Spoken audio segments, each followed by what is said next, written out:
Shalom umat-umat Tuhan dimanapun Anda berada, secara khusus bagi jemaat Tuhan di Gereja Masih Advent Hari ke-7 Jemaat Yosodipuro. Pada kesempatan kali ini kita akan sama-sama mempelajari pekabaran firman Tuhan melalui pelajaran sekolah Sabat. Dan kita sudah tiba pada pelajaran yang ke-11 dengan judul pembahasan membagikan kisah tentang Yesus. Dan sementara pada hari ini, Selasa 8 September 2020, kita akan fokus untuk belajar menceritakan kisah tentang Yesus. Sebelum kita lebih jauh lagi untuk mendengar pekabaran firman Tuhan yang begitu menarik dan begitu mempunyai pelajaran yang luar biasa bagi kehidupan kita, kita butuh pertolongan Roh Kudus. Kita perlu tuntunan Roh Kudus Tuhan. Oleh sebab itu, marilah kita sama-sama tunduk kepala, kita berdoa. Tuhan di surga, pada saat hari ini, pada malam hari yang indah ini, kami rindu untuk belajar pekabaran firman Tuhan melalui pelajaran sekolah Sabat.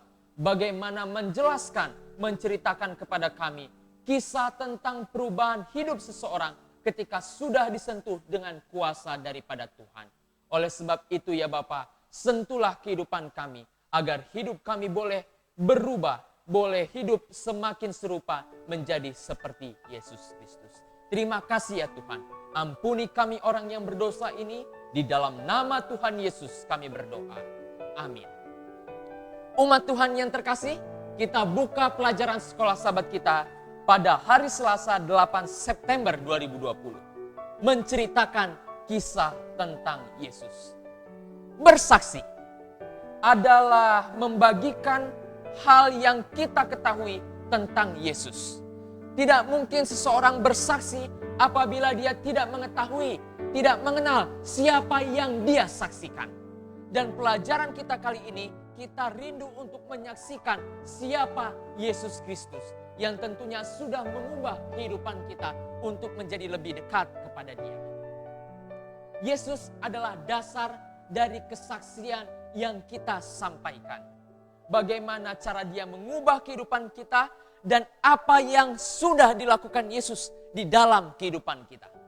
Kita bisa melihat kisah daripada pelajaran sebelumnya tentang bagaimana sifat yang dominan dari Yesus Kristus. Yesus mempunyai sifat adalah kasih adanya. Berbeda dengan muridnya yaitu Yohanes dan Yakobus, di mana di dalam kisah ini mereka dijelaskan memiliki sifat yang temperamental. Mereka memiliki sifat yang mudah sekali marah, tersinggung. Oleh sebab itu mereka disebut sebagai anak-anak guru. Sementara kita bisa melihat sifat daripada Yesus, dasar daripada sifat yang sesungguhnya adalah kasih. Kita kembali kepada kisah tentang misionaris pada pelajaran hari Selasa. Tentang juru kabar Tuhan Yesus yang dia pakai sebagai juru kabarnya di dalam menyampaikan kesaksian. Misionaris pertama bukanlah murid-murid Yesus, bukanlah para pengikutnya, melainkan orang gila. Siapa dia?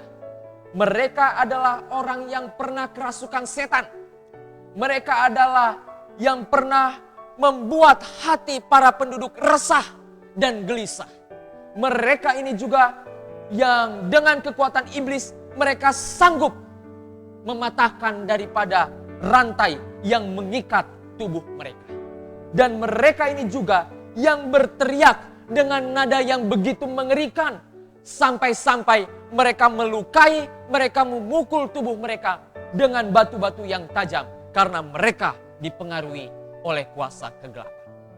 Tetapi kita bisa melihat ketika mereka bertemu dengan Yesus, ada sebuah keajaiban. Ada sebuah perubahan. Hidup mereka yang dahulu diubahkan oleh Yesus Kristus. Mereka diselamatkan oleh Yesus Kristus. Dan kita bisa melihat bahwa Yesus memulihkan kehidupan orang gila tersebut. Dari fisik, mental, bahkan spiritual mereka diubahkan oleh Yesus Kristus. Pada awalnya bisa jadi kita berasumsi mereka tidak pernah mendengar satu khotbah pun tentang Yesus. Mereka tidak bisa mengajar sama seperti murid-murid Yesus yang berkompeten untuk mengajar orang-orang banyak. Tetapi orang gila ini tidak bisa melakukan itu. Mereka hanya menaruh kepercayaan sepenuhnya kepada Tuhan, bahwa betul Dia adalah Allah yang sanggup menyelamatkan kehidupan mereka.